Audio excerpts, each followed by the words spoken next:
ఈ పాయింట్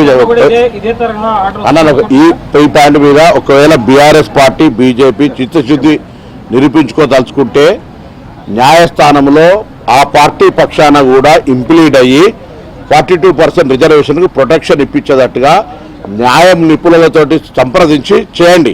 అలుముకొని చంపి శాసనసభలో తీర్మానానికి సహకరించి బయట రాజకీయ విమర్శలు చేస్తే తప్పు. పిటిషనరు స్వేచ్ఛ ఉంటుంది. పిటిషనరు ఎవరు అనేటువంటిది మాకు సంబంధం కాదు. వారిని కూడా విజ్ఞప్తి చేస్తా ఉన్నాం. ఇది బలహీన వర్గాలకు సంబంధించి తెలంగాణలో గౌరవ ముఖ్యమంత్రి రేవంత్ రెడ్డి గారి నాయకత్వంలో మా క్యాబినెట్ అన్ని రకాల న్యాయపరమైన చట్టపరమైన సామాజిక అంశాలను ప్రామాణికమైన లెక్కలు తీసుకొని వచ్చినాం. దీని తదుపరి కూడా ఎవరికైనా అనుమానాలు ఉంటే వారే న్యాయస్థానంలో నిలుచొని ఆ పార్టీ పక్షాన బలహీన వర్గాలకు అండగా మాకంటే ఎక్కువ పోరాటం చేస్తున్నటువంటి క్రమశిక్షణ చూపెట్టే ప్రయత్నం చేయండి. విమర్శల ద్వారా సమస్య పరిష్కారం కాదు. వారికి విజ్ఞప్తి చేస్తున్నాం. శాసనసభలో మాట్లాడిన దానికి కట్టుబడి ఉండి రేపు న్యాయస్థానంలో కూడా మీ పార్టీ తరఫున ఇంప్లీడ్ కమ్మని అనేక సందర్భాలు చెప్పినాం.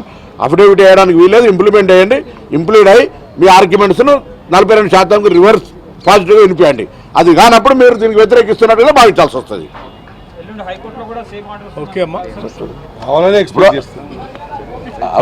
ఎక్స్పెక్ట్ మేము రావాలని కోరుకుంటున్నాం. మా చిత్తశుద్ధి మంచిది.